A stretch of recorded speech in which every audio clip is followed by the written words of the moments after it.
अथ पूर्वप्रोष्ठपद नक्षत्रसूक्तम्।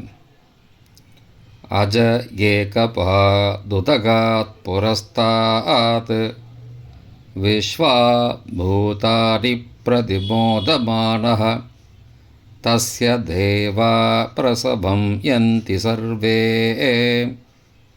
प्रोष्ठपतासो अमृतस्य गोपाः विभ्राजमानः समिदान उग्रः आन्तरिक्षमर्गदगन्त्यां तगुं सूर्यं देवमजमेघवादम् प्रोष्ठपतासो अनुयन्ति सर्वे अजायैकपदे स्वाहा प्रोष्ठपदेभ्यः स्वाहा तेजसे स्वाहा ब्रह्मवच्चसाय स्वाहा।